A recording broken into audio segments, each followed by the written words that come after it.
What's up, guys? Frecky here. So, as I said before, I'm trying to help everybody out and trying to cover multiple topics of areas that I think are useful and or can be helpful for you as an individual, as a tattooist, tattoo artist, whatever, the overall experience. So, this topic I kind of want to talk about is respecting your artist and how to get cheap tattoos.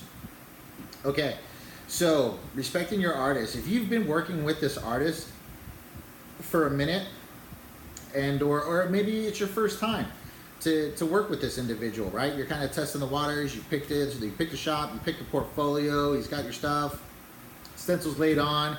You know, you're gonna go in. You're gonna get tattooed. A couple things, me personally, I don't like, and you know, I'm sure other people don't like or whatever, or like.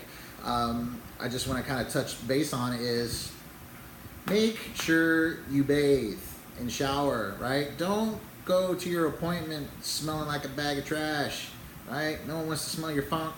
No one wants to be around someone who stinks. I've been around people that, man, you know, smelled so bad they just ruined the whole tattoo shop. Now, I get it. Some people work hard jobs, manual jobs. You know, they might be plumbers, they might be sewage workers, whatever. Just make sure you're clean. You know what I mean? Especially if you're getting worked on like your groin area or your inner thighs or you know somewhere like that, man.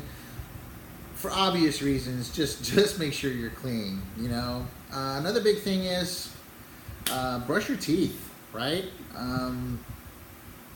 If your breath smells like a dumpster fire, man, like the artist isn't gonna want to talk to you. You know what I mean? And I know this is like all common knowledge, but this is stuff that still happens. You know, and just kind of, I mean, if you kind of want to go above and beyond a little bit and help the artist out, you know, shave the area prior to going in there, or get waxed or whatever. Chances are he or she's gonna re-prep the area and stuff like that anyway.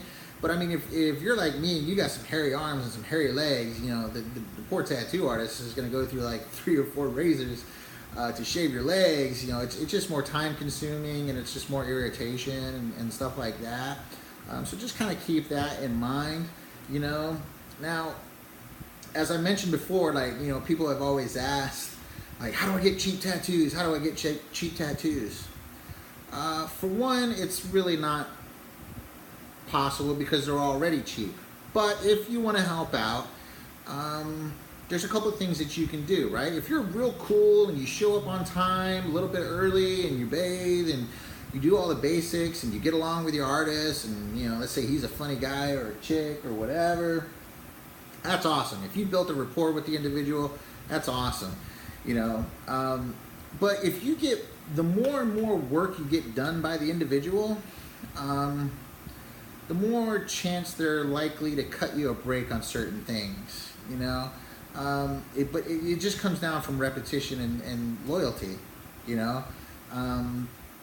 That's at least one avenue to look at it, right? They might cut you. I'm not going to say they will, but you know, if they've done 20, 30 hours of work on you, you know, and you're getting a small piece or something, they might knock off a couple of bucks or a couple hours or whatever, you know.